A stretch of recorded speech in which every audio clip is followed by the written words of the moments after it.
What's happening, everybody? We in here for this film right here. I was once little like you billions of years ago. And I got my homeboy James, who's just seen the Fantastic Four for the first time. Yep. I've seen it 3 times, but it's going to be very interesting to hear what this man has to say. James, how you doing tonight? I'm doing all right now. It was a good movie. Just got out of a few minutes ago. Still trying to consider a lot of things about it, Well, dude, it looks like Galactus is about to come eat your head in the background. You obviously are in New York because you got on a Brooklyn hat, bro. You better be careful. That seemed appropriate. I think the Thing wore a Brooklyn hat throughout most of the movie, didn't he? That was a Boston hat. B for Oh, Boston. all right. Yeah. Hey, Rashonda, I appreciate you coming through. You always support this channel. Really enjoy having you up here supporting. James, you want to take an impromptu phone call real quick? Sure, we can do that. Okay, let's see. Let's see who this is. Look who it is, James. Oh, hello. How are you? James said, "Hi, L. How are you doing?" Hi, Al. Do you see him now? Okay. All right. Well, let me say hello. Do what you Okay. need to do. Can I call you back when me and James get off this live stream? We were at the movies, but I'm doing the video. You in the video now. People gonna see you on the video. You're famous now. I'll give you a call back in a minute, L, okay? Okay. Okay, I'll call you back. I will call you back. All right, bye-bye. Okay. Everybody, y'all love being interrupted by L, so you had your interruption. So, James, let's dive right on into it. Yeah. James is seeing this for the first time. What's going on, Buzz? I appreciate you coming through. James is seeing this for the first time. This is my third time. I've seen some things that I missed the first time, and I'm going to have to amend my first rating from last week. But when we left the theater today, James seemed as though he was a little sour about the movie. And we had a little conversation, and I want to get back into that conversation. So, James, tell me the things you did like about this movie. Most of the casting. Okay. I think most of the casting was really good. I wasn't a fan of the guy who was playing Johnny Storm. I'm trying to remember. Joseph Quinn, was that his name? Joseph Quinn, yeah. Wasn't as big a fan of him. I even liked the part that was written for him. I just didn't like him in that role. Everybody else, I thought they did a fantastic job. I really enjoyed it. Okay. That was the first thing I liked. I liked the look of Galactus mostly. I thought he should have been bigger, but I think they nailed it on the look. Things I didn't think I'd like and ended up liking. I liked the Silver Surfer in this. Oh. I was one of those people who wasn't sure beforehand, but no, she fit in perfectly. Things I always worry about and turned out just fine. Anytime you add a kid in needlessly, usually that ruins a movie, distracts from it. It worked in this movie. That was something that should have gone wrong, and they pulled it off. I have no complaints about the kid in it. When we went into the theater, ladies and gentlemen, James told me that was going to be a problem for him. And we always go back and forth that sometimes they put these plot devices in there to try to make you feel emotional. Kids, animals, old people. And I gave James, without spoiling it, the honest truth. I said, James, you're going to be fine with the baby in this movie. You're going to be fine. And did I lie to you? You was fine with it. Okay. Now, it worried me what you said. The way you started that conversation was by saying, how could this movie end that would ruin it for you? So then I started thinking of worst case scenarios, like, the kid becomes the fourth member, which they almost hinted at one point. And there are all these other things. My other worry was it was going to be some sort of time travel movie where they either get frozen or they go through a portal in the sky and end up with the rest of the MCU, something dumb like that. There was all the things I worried about most. None of those things happened. And that is very, very good because we need situations like that to make sure that fans can enjoy it, but also comic book fans can get their feel of the film. And James, as a comic book fan, because there's always a difference, the theaters they know that the comic book fans are going to show up, Oh but yeah. they're oftentimes trying to get the general audience. And so you being someone who has a good feel for both, do you feel like they satisfy the general audience versus the comic book group? They didn't do anything that would outwardly offend comic book fans. There was nothing, they didn't introduce a new power to anybody where you said they could never do that. That never happened. There was nothing offensive about it. We could always debate, wasn't that character usually more powerful than that? Well, in this issue they were, but in this issue they weren't. We could do that forever. Nothing, as any comic book fan, there was nothing outwardly offensive where you say that would never happen. Like I'll die on the line of, I really think Galactus should have been even bigger than he was, but too much bigger, and you would have had something ridiculous from the Eternals or something. Like it wouldn't have worked for the final battle if he'd been that much bigger. But in the comic books, I really thought he was much bigger.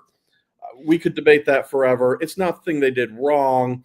It's just, again, nothing they did offended me as somebody who has read some of the comics. Okay, I can get with that. And we'll come back to Galactus in a minute and kind of my thoughts on how there's things that they do in these comic movies that just get on my nerves when they're dealing with adversaries that are way more powerful than them. I'm tired of it, and we'll talk about that in a minute. Overall, the tone and the pacing, you've talked a little bit about your casting, and I'll pick on that in a minute, but the tone and pacing, how did you feel about it? It was fine for what it was. Honestly, perfect length. Tone was pretty much consistent throughout. There was never a moment where it was like you have somebody dying and then somebody off screen is making a joke. Like there was nothing ever inconsistent like that. No, a lot of Marvel movies have had that where somebody's still cracking jokes when we're clearly supposed to be emotional about a thing happening. I only rolled my eyes once. And what was that? Oh, it was when they made the speech to convince the world that they should actually save the baby. It was so, everybody was there ready to take the baby themselves and give it to Galactus. And about a 90-second speech later, they're all cheering like, yeah, that was the right decision. We should keep the baby. I rolled my eyes at that. There was no reason to even do that. There was that was tone deaf. That was tone deaf, James, because first of all, the only reason you got amped when Vanessa Kirby, who plays Sue Storm, gave that speech is because you was looking at her pretty eyes. Oh, yeah, absolutely.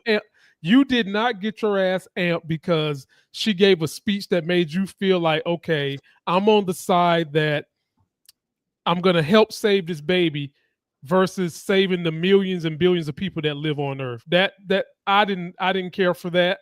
They could have just done without the speech. We didn't need that speech. And then the pop from the crowd wasn't substantial enough anyway. It was like when a black wrestler comes to the ring to fight in WWE, he gets no pop. Sue Storm got no pop in that situation, Jane. They could have saved that speech. And even when the speech was over, I was still sitting there thinking like, maybe we should give the baby anyways, just to be safe, Like it did. I wasn't convinced by her speech. Yeah, me neither. I wasn't convinced. I was still sitting over there like, give up that damn baby. Yeah, bitch, absolutely. Give up that baby. Give up the space, baby. I don't blame her for not wanting to. There was no reason for her to even give the speech. You can have everybody booing and have her come out and say, I assure you we're going to defeat Galactus. People can still be mad. It wouldn't have changed anything else with the movie. Unnecessary scene. I rolled my eyes. Didn't take me out of the movie, though. I didn't. It wasn't a moment where I was like, I'm just going to get up and leave now. It was just a completely unnecessary. This goes back all the way to Independence Day, the speech the president gives. You roll your eyes and then move on, knowing you didn't even have to give that speech. The movie would have played out the exact same way. Wait a minute, man. I like the speech the president gave in Independence. That was different from this. Today is our Independence Day. Yeah. I like that. Did you get goosebumps at that? I didn't get goosebumps. I got more like I got chicken pox. I didn't get goosebumps. I got chicken pox. So I can't go that far. But I like that one. It didn't fit the role for this one, I would say, this movie. No, it came out of nowhere. And also, there was a lot of scenes where either the Fantastic Four would just pose for a picture that no one ever took, or everywhere they went, there was a stage set up with a microphone in case they needed to speak. And that kept happening in the movie. There was either always a stage and a microphone, or they would all pose in formation looking at a photographer who wasn't there. That happened a lot. Now, Fantastic Four is supposed to be a little goofy, and that definitely pulled it off. So it wasn't a good thing or bad thing. It was just a thing that I kept chuckling to myself. Who are you posing for? Why are you all looking at that exact same direction? Okay. How did you feel about Shia LaBeouf, Silver Surfer? How did you feel about this Silver Surfer? She won me over real quick. Okay. For what the script was, it worked perfectly for her. When you think of Silver Surfer, you think of the exact same one we always think of. They went in a different direction, and it in no way affected the script. It made sense for what they were doing. They were showing scenes of her and her daughter and what led to her making the decision to be the Silver Surfer. It was fine. That was something I wasn't sure how I felt, because that's just not what I always imagine when I imagine Silver Surfer. It worked. No complaints. Okay, I admired the character. I like the way they did it. But they did follow the comic book storyline, because these heralds, most of them do usually turn on Galactus at some point in time. So you kind of knew it was coming. You just didn't know when. And I automatically knew when that portal opened for Galactus.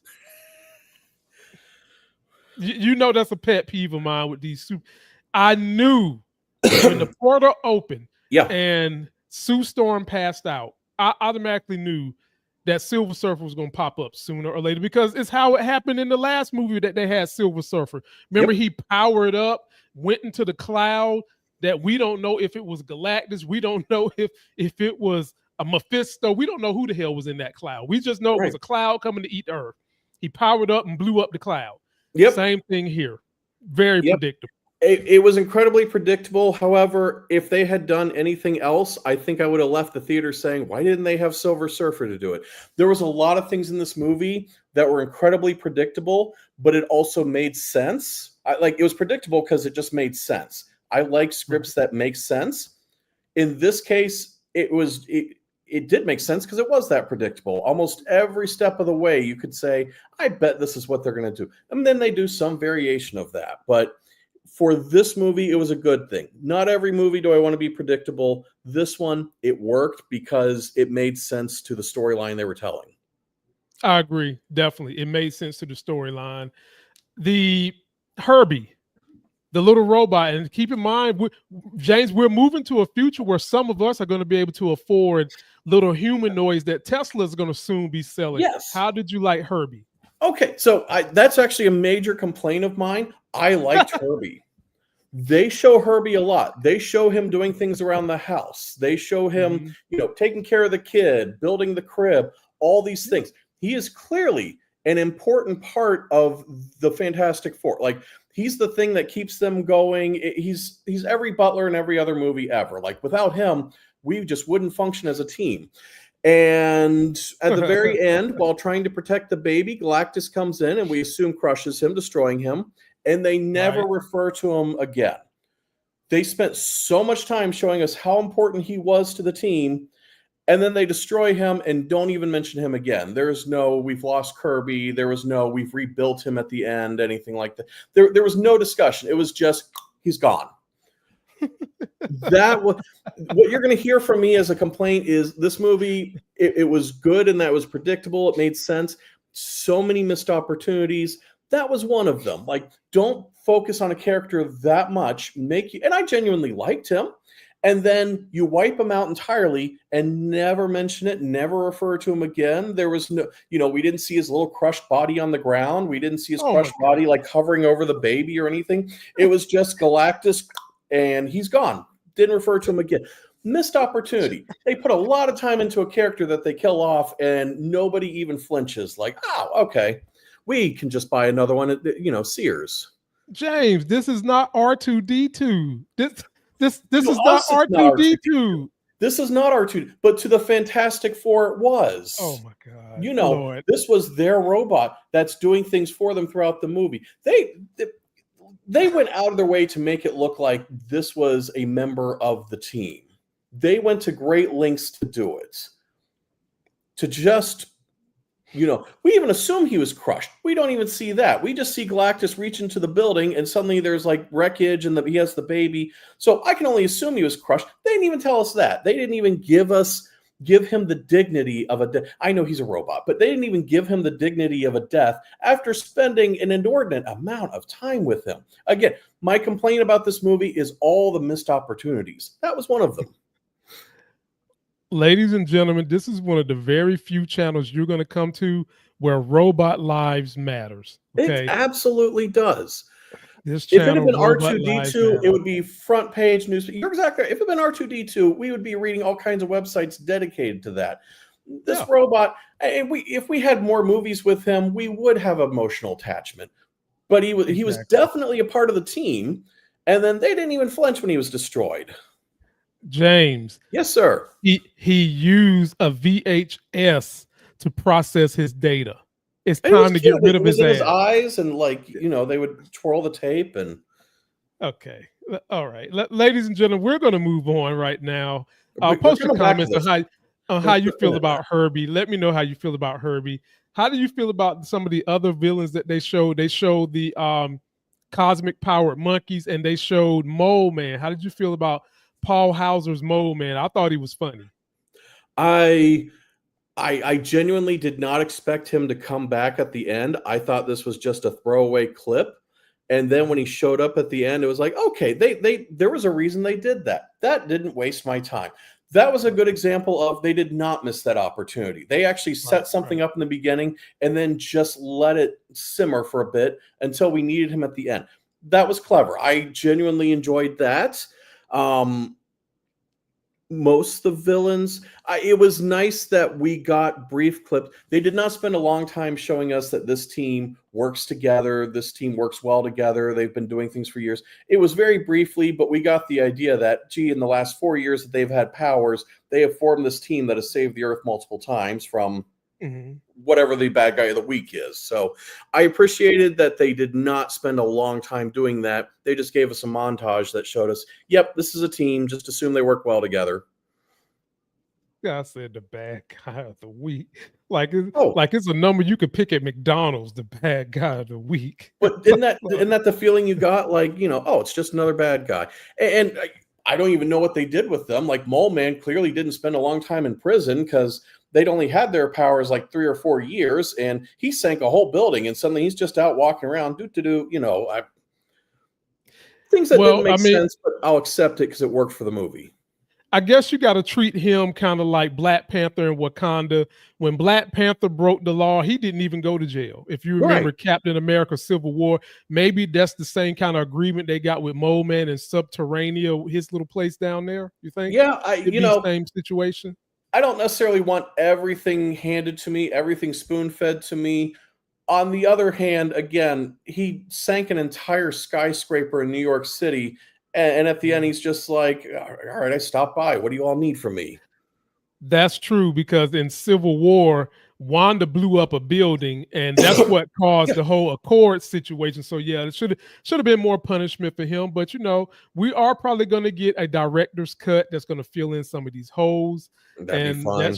That should be interesting. Let's go ahead and start getting you close to the fourth quarter of this thing.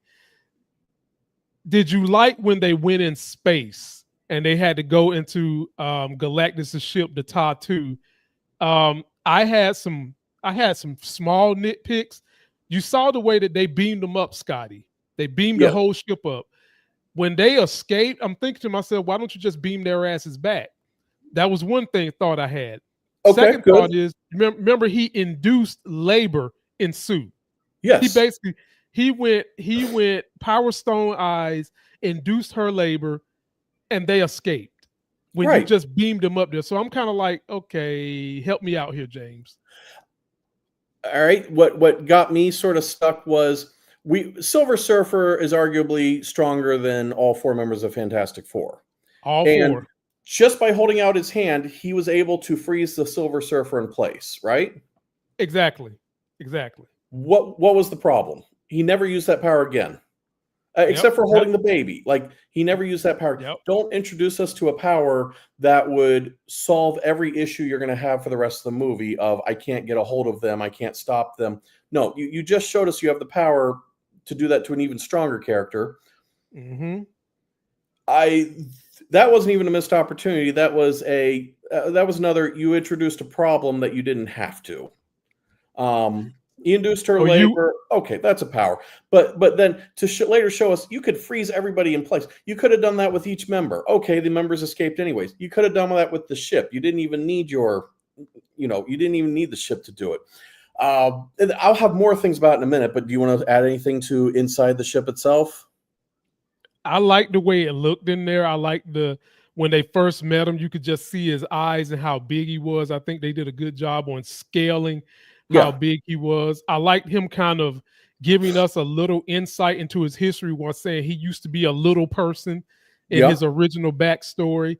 And, I just kind of felt like they wanted us to use our imagination a little too much with Galactus, because when he really went to the Baxter building and took the baby, why didn't he just swallow the baby then? He could have absorbed the baby. That was going to be another thing. Like, he says when he first sees them, he says, "This is the baby that's going to take my place." Right. And then later it was, "This is the baby that's going to satisfy my hunger." So what was his plan with the baby? Was it to swallow the baby so he's not hungry anymore? Or was it to turn the baby into the next Galactus? And they seem to, they insinuated both outcomes. Either the baby will be the next Galactus, or he'll swallow the baby and he won't hunger for any more planets anymore. Mm-hmm. Both were insinuated, and they never gave us a final answer, because he had the opportunity to swallow the baby. So maybe that's not what he wanted to do, but he certainly kept saying, "Well, this is why I'll never hunger again." Okay, so what is it? What are your plans for the baby? There's a cute baby too. He was cute until his ass turned 4 years old. Oh yeah, no. When he turned 4, man, Lord have mercy. So this is the baby, cute baby. That's the baby that's got these omnipotent cosmic powers that can bring people back to life. Yep. And then this is the damn baby at 4 years old. Now, James, this post-credit scene is getting just as much credit as the movie itself is getting. What exactly do you think the baby is doing while Dr. Doom has his killer finger villain hands on the baby? I think it's healing his face. I agree. Because the baby does not look scared one bit. And think of who they got playing Dr. Doom. They got Robert Downey Jr. They do not want to scar up his face. No, and they had a reason to have to do that, because we know the last time we saw him, he used the Infinity Stones. It scarred up and burned his whole body. So he had a reason to go to the baby. Cool. There are other things you could do with the baby. Again, go back to the Eternals. What if the baby brings some of them back to life? There are a lot of things they could do with the baby. I'm afraid they may have introduced too strong a power for something that you're going to say, well, why didn't they just do this later on? Why didn't he bring the Black Panther back? Well, he might do that. The thing I worry, what other powers are they going to give him? As of this point, James, I think they need to just stick with that. I think they need to just stick with his cosmic power, is he can bring people back, and maybe he has, unlimited energy. But if you start saying this boy can do I-beams and every single thing Galactus can do, it ain't but a handful of people that can go toe-to-toe with this boy. That's what they did with that the Disney movie, The Incredibles. They just made the baby really, really powerful. That worked for a comedy. It's not going to work for this. I guess it's the Celestial I keep thinking about. Of now you've introduced a baby that can bring people back to life. So have Dr. Doom kidnap him, take him to the Celestial. Now you've got this another planet-eating giant. You know what I mean? Right. Well, I wouldn't see, and probably that is what Dr. Doom is going to use him for. And I think Dr. Doom, if not Reed, is going to get up there and get that ship. Remember, Galactus went through that portal. His ship is orbiting the Earth, and his king's chair is floating around somewhere in the sky too. Which one of them you think Dr. Doom went to go and take? I mean, I think he's got both. I think I'm guessing he took the ship. Now, that was the one problem I had with them jumping 4 years in the future, is that ship has still been floating up there for 4 years. I don't want everything explained to me, but it's weird that we just jumped 4 years in the future knowing the giant ship is still up there. I am assuming that's where Dr. Doom's been. He's been on the throne. He's been in the ship. And I assume that's going to be his base in the next Avengers movie. But they didn't spell that out. It's just, if he doesn't do that, then we've just got this ship floating up there that we're going to ignore for the next 10 movies. Or Reed Richards got the ship. Richards got the ship, which would be fine. Yeah. That's another thing that got me. All right. Mr. Fantastic, right? Mm-hmm. The whole point is he's supposed to be the smartest man in the world. And throughout the movie, they tell us, he's super smart. He's going to think of something. Except, did he ever actually successfully solve anything? Because from the very beginning, he was disappointed in himself because he should have predicted the wave that gave them the powers. Right. And then he couldn't figure out how to resolve Galactus. Like throughout the movie, he did a lot of math and science, but he was never the one to resolve anything. All his plans were in some way disrupted. Silver Surfer destroyed all the planet movers. He didn't predict the wave that gave them their power. All these things. So it's like, you don't tell us he's the smartest man in the world, but then every single thing he tries to use his smarts on fails. But every plan he had failed based on the way he did. You know what I mean? Like, well, don't you remember his buddy Ben Grimm telling him he's not as smart as he thinks he is in the movie? That was absolutely true. You just don't present him as the smartest man in the world and then show him always fail 100% of the time. And, sometimes not his fault, but it still failed. And everybody else had to clean up his mess that he created with his bad planning. That was a lot of the movie. As a parent, how did you feel about three men failing at this? Trying to put the car seat into the car. Now, if you don't have kids, in the beginning, that shit's hard as hell if you don't got kids. I ain't gonna lie. I kept waiting for Sue Storm to be like, you have it in backwards because the baby is supposed to face the back. And I kept thinking, because as I watched them put it in, I said, I know the problem. They have it facing forwards, but with a baby that young, you have to turn it around so it's facing backwards. Now, that wasn't the problem, apparently, but that's what I kept thinking is they're having the seat face forward. It's not supposed to. It's always supposed to face backwards with a baby that young. That was pretty funny because I've been there.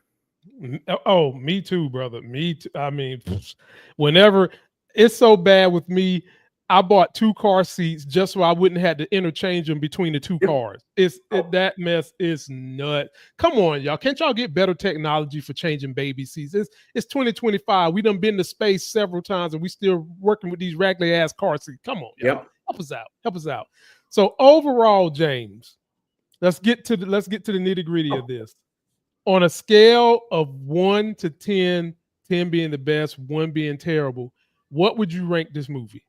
So I always look at it as 10 is like, drop everything you're doing right now, go to the theater at this moment. And 1 is like, go out of your way to avoid the movie. Right. So I'm waffling between 7 and 8 really hard. Okay. So I may have to say 7. I hate doing 0.5, but I may say 7.5 because I really can't decide between 7 and 8. I enjoyed the movie. It made sense. I didn't like the actor who played Johnny Storm, but the part worked fine.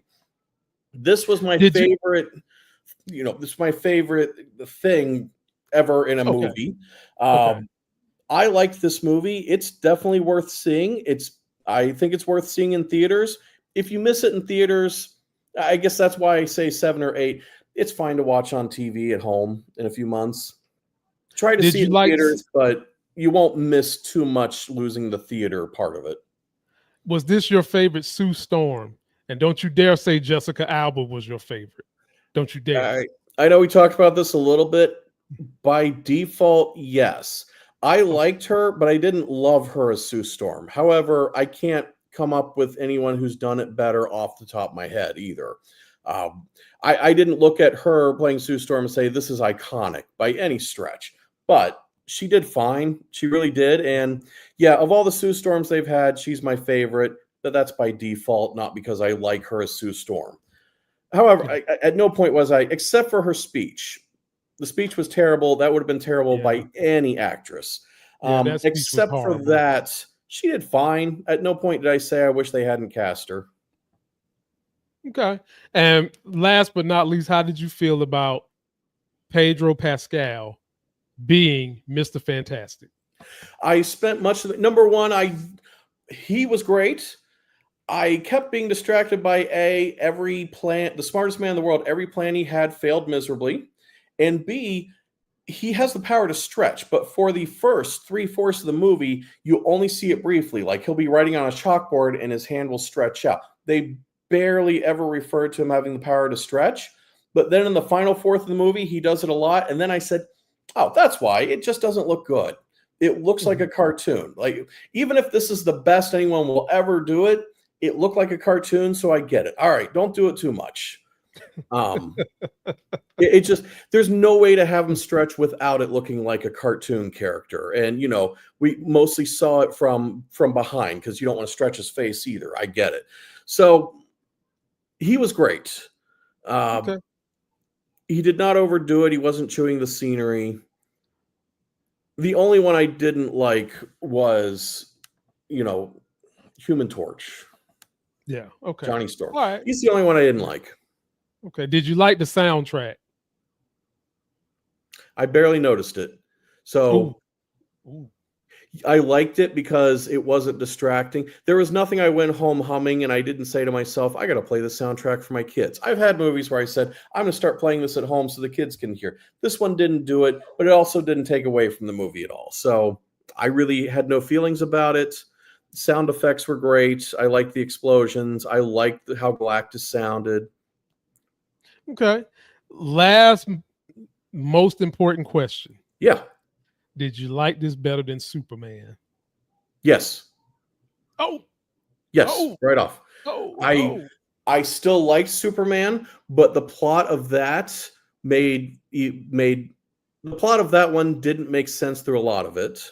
There were characters in it I liked more than any of the characters in Fantastic Four, but the movie as a whole, not as much. That's not a good thing or bad thing. That's just, I liked this one a little more. I found it more entertaining. I'll probably, over the course of the next few years, rewatch it more times than I will that Superman movie. Exactly. However, Mr. Terrific in the Superman movie, I liked better than any of the characters today in Fantastic Four. I agree with that. And ladies and gentlemen, I think this was better than Superman. And I'm with you all. I gave this thing somewhere between 7 and an 8. And this is after seeing it 3 times. And 3 times, y'all know my barometer as a black man who's 40 plus with 2 kids under the age of 5. If I can stay awake for anything that I go see in the movie theater past 4 p.m., you're getting at least a 6. Yeah. And so 3 occasions I've seen this movie, never fell asleep. So it gets an 8 from me. I enjoyed it. I enjoyed the way they played the kid. I enjoyed the villain. My gripe, this is my gripe. I'm tired of wormholes having to defeat villains. I'm tired of fucking portals having to defeat villains. Yep. Look, find a way to defeat the overpowered villain. Just do it.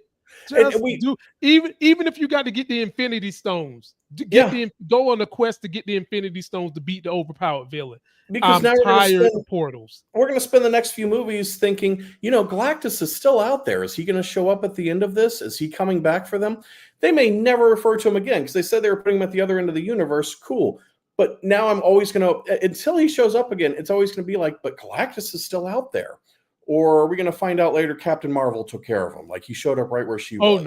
Oh no. Yeah. Captain Marvel can't take care of him. She can probably irritate him, but she can't beat him. And but, you get the idea. Like he's out there still. They didn't say he died. They just said we're going to take him to the other end of the universe so he can't come back. Cool. But he is out there. I'm going to let you in on the secret. Him and Silver Surfer both coming back. Okay. But behind the scenes, what's going to happen? He's going to build another ship. He's going to eventually come and look for the people who's using his current ship. Y'all, this is breaking news. And he's not really a bad guy per se, but I guess if you're going to destroy somebody's planet and eat it for energy and kill the people on it, you are bad. But are we as human beings bad for tearing down the rainforest and using it for resources and killing the animals and stuff in there? Does that make us bad, James? This is a common go-to. I don't know if you've ever watched it, but this is a common storyline in Star Trek series. They constantly deal with, this creature isn't really evil. He's just doing what he does, which is eating everything that comes in its sight. I'm not going to answer that last one, yes or no, at 10:17 at night. But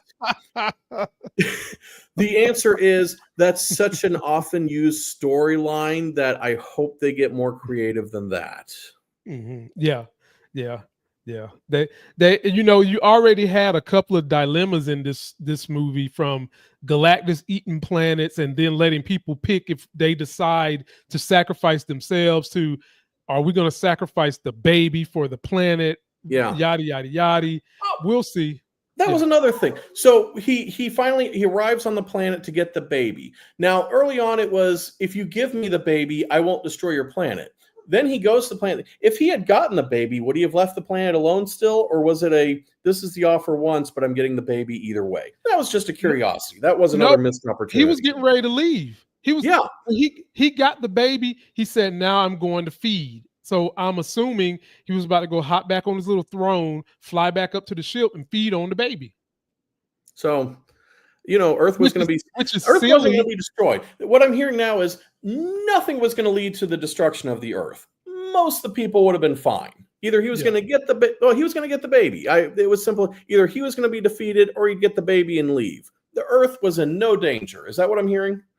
That's what you're hearing. Okay. And you know what? They probably should have let him eat the baby, because they didn't know the baby had those kind of powers. But with the kind of powers the baby's got, he probably can kill Thanos. I mean, kill Galactus. And, he can't be killed, apparently. So I don't know. We'll see where it goes. But ladies and gentlemen, let us know what you guys think. Did you like the movie? Did you like it better than Superman? You always know James is going to get up here with a hot take. Robot lives matters, ladies and gentlemen. You heard it here first. They put so much time into that robot. Can I just point out one more thing, and then I'll let you go? Yeah, go ahead. Go ahead. Did you ever think you would use the phrase, they should have just eaten the baby, on one of your broadcasts? No. Okay. All right. Just wondering. All right. No, it was a good movie. If you haven't seen it, it really is worth seeing. If you miss it in theaters, see it at home. It'll be fine at home. There's some movies you have to see it in theaters to enjoy it. This wasn't one of them, but I did enjoy it. Yeah. Let us know what you guys think. Go watch some of my other reviews. On my channel, I've got the whole 60-year history of the Fantastic Four. It's a video on this playlist. Go check that out. And if you want to check out the review I did with T Streams when we was fresh out of the movie in Detroit, that's on the list too. And if you want to watch out for James and Galactus, send this video to a friend. That's going to do it for this video. Don't forget to like it. I will leave you guys with my new favorite outro, Lady J from Texas. Calling somebody a bad you-know-what. Here we go. Somebody's bleach blonde, bad built butch body. Somebody's bleach blonde, bad built butch body. Somebody's bleach blonde, bad built butch body.